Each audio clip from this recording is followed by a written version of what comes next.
So this is our brand new TX5 Pro Android TV box. It's got an S905X processor. It's got 2 gig RAM and 16 gig internal flash. So it's got a lot of room and it's got a lot of speed, and it's got pretty much the best specs we've ever had on an Android TV box. So I just wanted to show you what came inside and what it looks like when you take it out of the box. As you can see, it's got a very small footprint compared to our other boxes. I've got the G5 Plus and the G8 here just to give you a comparison about exactly how smaller it is. As you can see, the main difference in this is the slimness.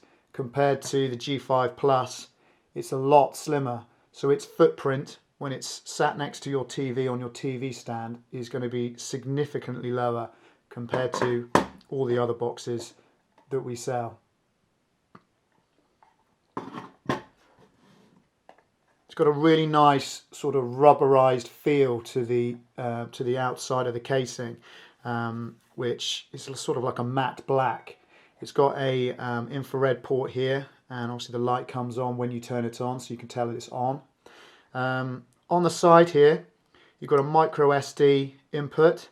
For something of such a slim size, had to do away with the SD card, otherwise it was increased the footprint. But having a micro SD is just as easy. You can put that into a micro SD adapter, which changes it to the size of an SD card. So you can download your firmware or download any files you have from your computer that you want to watch on your box, and it just slips in the side here pretty easily, and there you go, nice and slim. Got 2 USB ports as well. I think for a box of this size, 2 is the minimum. Any more ports, then you're going to have to increase the footprint.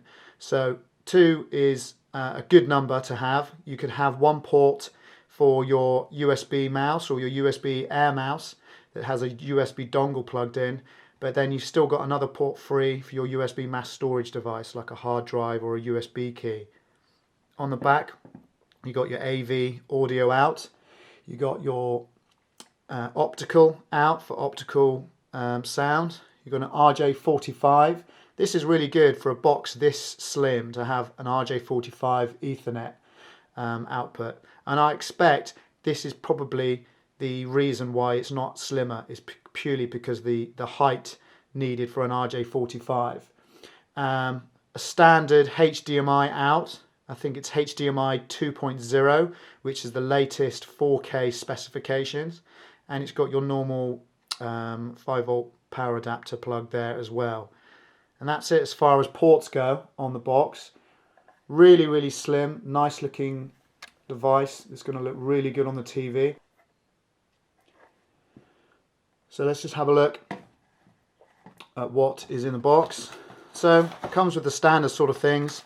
You've got a power adapter, you've got a full-size HDMI cable, and it also comes with the obligatory remote control. Compared to the G8 and the MXQ and the G5 Plus, the remote control is pretty compact. On the other 2 devices, and obviously particularly the MXQ, the remote control has a few buttons at the top which actually don't mean anything for the box. You can't actually use them, whereas this, every single button means something. It's specific to the box. So the power, mute, left and right directions, selection button, home, volume, pressing the mouse button to turn a little mouse cursor on the screen. However, we always recommend getting yourself an air remote control, such as the MX3 that we sell. Really handy. As soon as you start using one of these, you'll never go back to a standard remote control.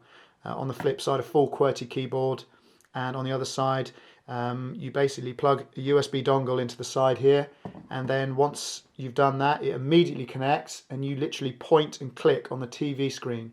You move your hand and the cursor moves around, you move it up, the cursor moves around. It's like using a Wii remote. And then you select, and obviously when you want to do anything and it's search for anything, flip it over and you've got a full QWERTY keyboard. So highly recommend getting one of these remote controls to use with any box, but particularly with the TX5 Pro. I'm going to plug this in now and check out and see what the GUI looks like, and just give you a look around the interface. Okay, so this is the TX5 Pro now plugged in and booting up. So you've got the Gostreamer logo animation glowing there, which lets you know everything's loading up. First thing that happens is you come to the setup screen. So obviously your language, English, Dutch, French, Italian, Spanish, Korean, I think, or Chinese, one of the two. I can't read those, so I'm going to hazard a guess. So the usual one is English. So we just obviously click next, which will be the display icon, which is next. This allows you to zoom in and zoom out, pretty similar as it was on the other boxes, from 4.4.2 onwards. Allows you to stretch or zoom in the screen. Next one is the network. I've got it connected via Ethernet at the moment, so but you can connect via wireless if you want to. It's got the 2G wireless and the 5G wireless as well, so you've got two-band dual Wi-Fi on here. This just shows you what the remote control does. So here we are on the home screen. Looks similar to previous Android versions. I mean, you're going to have tiles on the front with all the different icons ready, and obviously you can add shortcuts to the menu screen by pressing the plus button. But on the whole, it looks a bit more tidy, a little bit more modern than the previous versions of Android. So if we scroll across here, you've got the apps. Let's have a look at the apps. Now, when you first start up the box and go through the welcome screen, it takes probably about a minute for the box to load and unpack all the apps that we have on our customized firmware. So just wait about a minute and a half before you go in and start trying to open things up. I mean, if you look here, we've got Facebook and IPVanish is installed. Incidentally, IPVanish is a really, really good VPN client.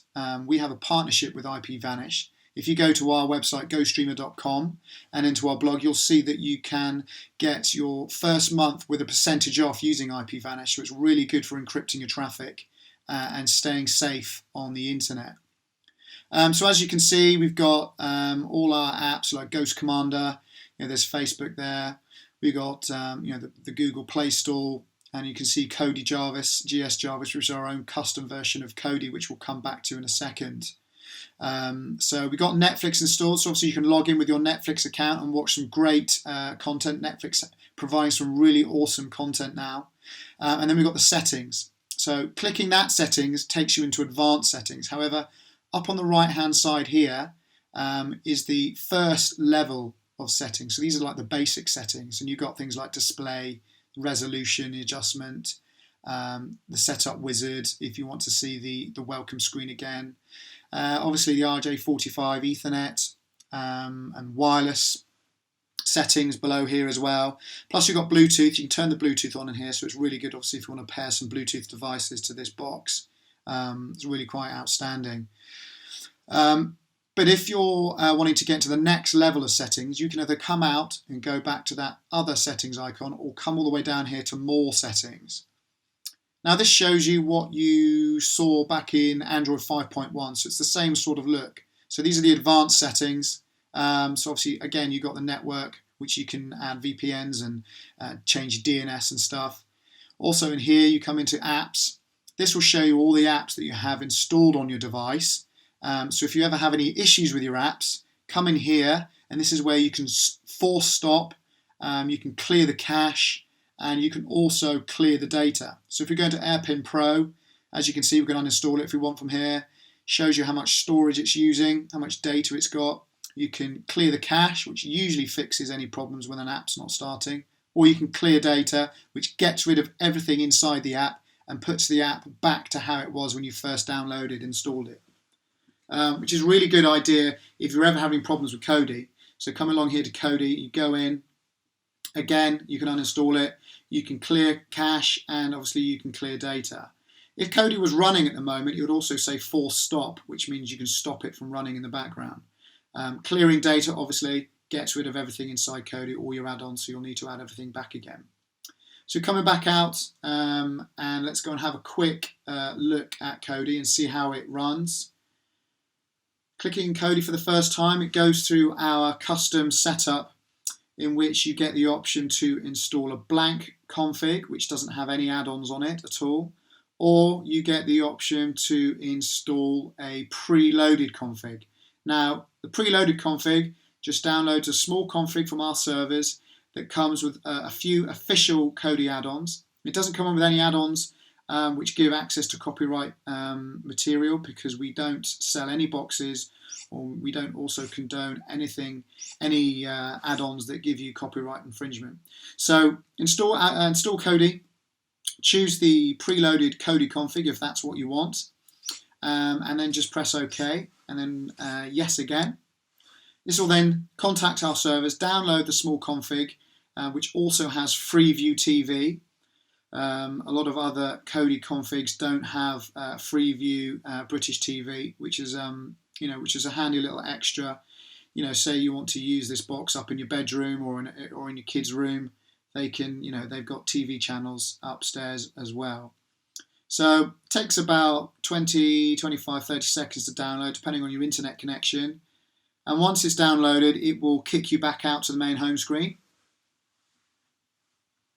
So then choose Kodi again, and then it loads up. So you'll see our Kodi Estuary skin, which is configured for our own Kodi version. Going into live TV, you can see all the channels now, all the Freeview channels available on this little mini guide. And selecting BBC One, you can see a program called The Coroner at the moment. And then BBC One starts playing. Not more questions. I should have known Rose was in love with Robert. People go to such extremes when they come. So once it's playing, you can just press the back button and see the guide again. You've got all the different options down below on the on-screen display.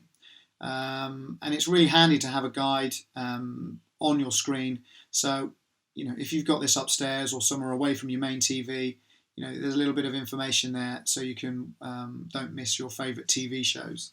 But all in all, it's just a nicer, cleaner look to the standard Kodi skin, and we find it's very functional as well. Very easy to add add-ons from here. We have walkthroughs on how to add your own add-ons from other repositories and stuff. But it looks very modern looking and fits in with the way we want things to look. So coming down, we can just have a little look at YouTube. This comes as a native app on the box as well. The box plays 4K brilliantly. You can just plug it into a 4K ready TV and you don't have to adjust the resolution. It automatically adjusts it to 4K, and everything we played in 4K just works flawlessly and it's crystal clear. Coming into YouTube now, if you're trying to play a 4K footage from YouTube, it won't play in 4K. The YouTube app will only play up to 1080p. But saying that, playing a 4K piece of content from YouTube still comes out absolutely beautifully. Let's just scroll along here now and choose the new Alien Covenant trailer. You'll see it loads up very quickly and starts playing at 1080p almost instantly. It looks beautiful. Lovely sound coming through the HDMI output, and there's no stuttering, there's no lag.